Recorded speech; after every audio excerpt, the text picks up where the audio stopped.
Adenium ಕೋಡುಗಳು ಆಗಿದೆ ಅಂತ ಒಮ್ಮೆ ವಿಡಿಯೋದಲ್ಲಿ ಹೇಳಿದ್ದೆ. ಇದು ಯಾವಾಗ ಒಣಗ್ತದೆ ಅಂತ ನಾನು ಆದಷ್ಟು ಗಮನಿಸ್ತಾ ಇರ್ತೇನೆ. ಇದು ನೋಡಿ, ಫ್ರೆಶ್ ಆಗಿ ಈಗ ಬರ್ತಾ ಇರುವಂತಹ ಬೀಜದ ಕೋಡುಗಳು ಈ ಥರ ಸುಮಾರಾಗಿದೆ. ಆದರೆ ಇವತ್ತೀಗ ನಾನು ಸಡನ್ ಆಗಿ ಆಚೆ ಈಚೆ ಹೋಗುವಾಗ ನೋಡಿದ್ದು, ನೀರು ಬಿಡುವಾಗ ಕೂಡ ನನಗೆ ಮಿಸ್ ಆಗಿತ್ತು. ಈ ರೀತಿಯಾಗಿ ಓಪನ್ ಆಗಿ ಬೀಜಗಳೆಲ್ಲ ಬೀಳ್ತಾ ಇದೆ.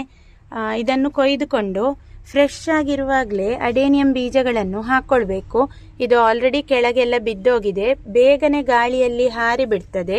ನಾವು ಮೊದಲೆಲ್ಲ ಚಿಕ್ಕದಿರುವಾಗ ಅಜ್ಜನ ಮೀಸೆ ಅಂತ ಹೇಳ್ತಿದ್ದೇವಲ್ವಾ, ಅದೇ ರೀತಿ ಕಾಣ್ತದೆ ಈ ಎಲ್ಲ ಬೀಜಗಳು ಕೂಡ.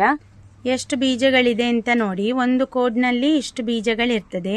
ಈ ಬೀಜದ ವಿಶೇಷತೆ ನಾವು ಅಜ್ಜನ ಗಡ್ಡದ ಹಾಗೆ ನೋಡಿ, ಇದರಲ್ಲಿ ತುಂಬ ಕೂದಲುಗಳ ರೀತಿ ಇರ್ತದೆ. ಈ ಸಣ್ಣ ಸಣ್ಣ ಕೂದಲುಗಳು ಈ ಬೀಜವನ್ನು ಗಾಳಿಯಲ್ಲಿ ಹಾರಿ ಇನ್ನೊಂದು ಜಾಗಕ್ಕೆ ಹೋಗಿ ಬೀಳಲು ತುಂಬ ಸಹಾಯ ಮಾಡ್ತದೆ. ಈ ರೀತಿಯಾಗಿ ಒಂದು ಜಾಗದಿಂದ ಇನ್ನೊಂದು ಜಾಗಕ್ಕೆ ಗಿಡಗಳು ತುಂಬ ಬುದ್ಧಿವಂತಿಕೆ ಉಪಯೋಗಿಸಿ ಅದರ ಬೀಜ ಪ್ರಸರಣವನ್ನು ಮಾಡ್ತಾ ಇರ್ತದೆ.